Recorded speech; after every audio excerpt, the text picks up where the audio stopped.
I have here 12 reasons for attending church on a wet Sunday. And this little note was among the belongings of my late grandfather, who was a preacher. His name was Neville Swain. And this note of 12 reasons for attending church on a wet Sunday was originally written by Francis Ridley Havergal, who wrote the hymn Take My Life and Let It Be. I wonder whether a wet Sunday, a rainy Sunday, might correlate somewhat with church online and attending church when the situation is not ideal. So here they are. Number 1, God has blessed the Lord's Day, and there is no exception for hot, cold, or stormy days, or days during lockdown.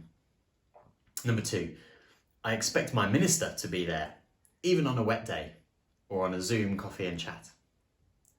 Number 3, I may miss out on the prayers that bring blessing and a sermon that does me good.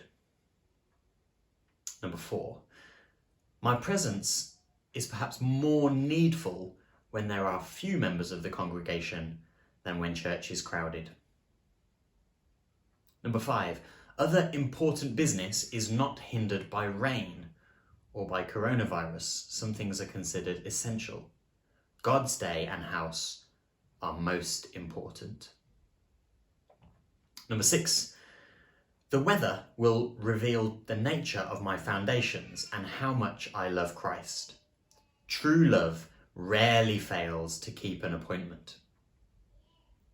Number 7, my excuses may satisfy me, but do they satisfy God?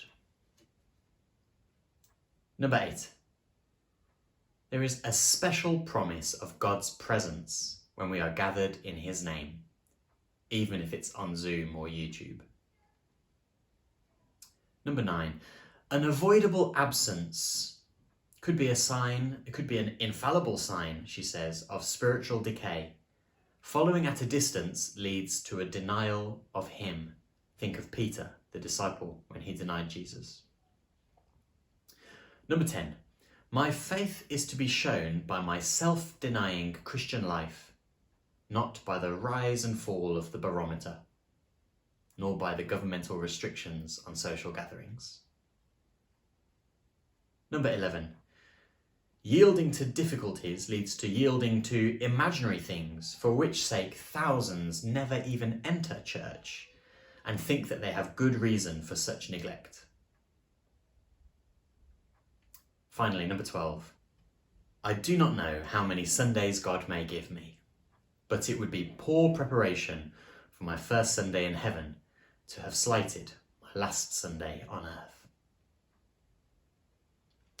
Thank you for joining in with church with us. We know that it has not been everything that perhaps we wanted it to be, but worshipping God and worshipping God together on His day is not worth missing out on. So whatever happens over the next couple of months, we just encourage you to set everything aside and focus on Jesus as we worship Him together. Dear brothers and sisters, may you be fully clothed in the armour of God, ready for whatever may come at you. Safe in God's arms, with a life that is built on a firm foundation. I'll see you soon.